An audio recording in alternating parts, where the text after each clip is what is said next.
सतगुरु जोगी पीर धाम से जानेंगे पीर जी के या सतगुरु सरकार के चार तरह के मुरीदान या सेवादार, जिसके मुताबिक ही उन पे सतगुरुओं की जब पीर सरकार वलियों की कृपा आती है। तो पहले नंबर के जो सेवादार होते हैं वो अपनी जिम्मेवारी समझ गए कि हम इस दरगाह से जब अपने मुर्शद सरकार से श्रद्धा विश्वास से वो जुड़े रहते हैं, सच्ची निस्बत और अकीदत श्रद्धा और विश्वास से कि हम वहाँ के दीक्षित हैं और उस स्थान से दरबार से मुर्शद से गुरु से निस्बत रखते हैं। तो अपनी जिम्मेवारी समझ के वो खुद ही बिना सरकार के बिना सतगुरु मुर्शद के वो अपने आप जो उनकी तन मन धन से सेवा की रिस्पॉन्सिबिलिटीज उनको सौंपी जाती है, तो वो सेवा कहते हैं, उनको कहना नहीं पड़ता कि तुम ये सेवा करो ये करो, अपने आप ही वो रिस्पॉन्सिबिलिटी समझ गए कि हम इस गद्दी के मुरीदान हैं, हम शिष्य हैं, यहाँ से दीक्षित हैं, तो अपनी रिस्पॉन्सिबिलिटी से खुद ही सेवा करते हैं। ये पहले नंबर के सेवादार होते हैं। दूसरे नंबर के जो सेवादार हैं वो सतगुरु जो जिसको ड्यूटी दे देता है कि तुमने लंगर की ड्यूटी करनी है, तुमने चप्पलों पे ड्यूटी करनी है, तुमने डस्टिंग की ड्यूटी करनी है, जो भी काम उनको सतगुरु काबिल मुर्शद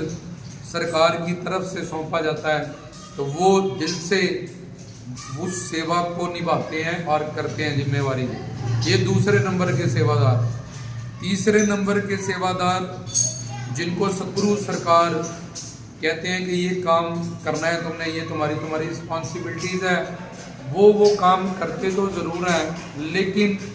मन बुद्धि से उनका जो दिमाग है उसके लिए प्रिपेयर नहीं होता। उससे वो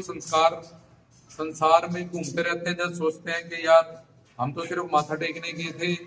थोड़ी देर वहां बैठ रहे तो हमें लंगर की सेवा पे बोल दिया, चप्पलों की सेवा के लिए बोल दिया, तो वो सेवा जरूर करते हैं लेकिन दिल से सेवा नहीं करते हैं। पर वो भी सेवादार होते हैं, वो शारीरिक सेवा से जुड़े रहते हैं, लेकिन मन रूह आत्मा उनकी संसार में घर परिवार में घूमती रहती है और जुड़ी रहती है। अब चौथे नंबर के सेवादार जिनको जितना भी समझाया जाए कहा जाए, उनके संस्कार उनके पुण्य उनकी प्रारब्ध सोई रहती है किस्मत, इसलिए बड़े से बड़ा अवतार, बड़ा से बड़ा गुरु, बड़े से बड़ा वली भी उसको आके समझाए कि भाई इसमें तेरा ही कल्याण है, तन मन धन से जो तू सेवा करेगा इसमें तेरा ही फायदा होने वाला है। तो बड़े से बड़ा अवतार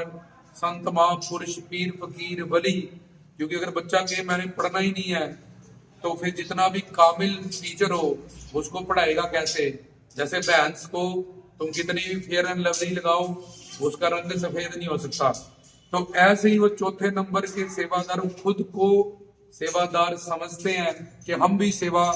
पे बैठे हैं, लेकिन धर्मशास्त्र सतगुरु पीरी मुरीदी उनको सेवादार नहीं मानती। वो सेवा की आड़ लेके सिर्फ अपना टाइम वेस्ट करते हैं और अपना जीवन वेस्ट करते हैं। तो ये चार तरह के मुरीदान या चार तरह के सेवादार हैं, जिसपे कृपा भी फिर उसी परसेंटेज और वॉल्यूम के हिसाब से होती है। तो हमें पहले नंबर का सेवादार बनना है। हम खुद अपना रैंक चेक कर सकते हैं कि हम पहला दूसरा तीसरा चौथा किस तरह से अपने सतगुरुओं की, अपने मुर्शद की, और जहाँ भी हम आस्था रखते हैं भगवान के जिस रूप में भी, किस तरह से उसको मानते हैं और किस तरह की सेवा हम करते हैं। तो जो भी हमारा 1 2 3 4 आउट ऑफ 4 हमारा जो भी कैटेगरी होगा उसी के हिसाब से हम पे कृपा होगी। अगर कोई चौथे नंबर वाला है तो सिर्फ बेचारा जा रहा है और आ रहा है शारीरिक, और थर्ड नंबर वाला है उस पर 25-30%, सेकंड नंबर वाला है 50-60%, एक नंबर वाला है उसको कुछ मांगना नहीं पड़ेगा, बिन मांगे ही वो सिर्फ मानता जाएगा सच्चे मन से, उसको मांगना नहीं पड़ेगा, अपने आप ही उसके पास रहमतें कृपाएं और उसका दामन रहमतों से उसकी झोली भरती जाएगी। रामदास की तरफ से जय बाबा जी।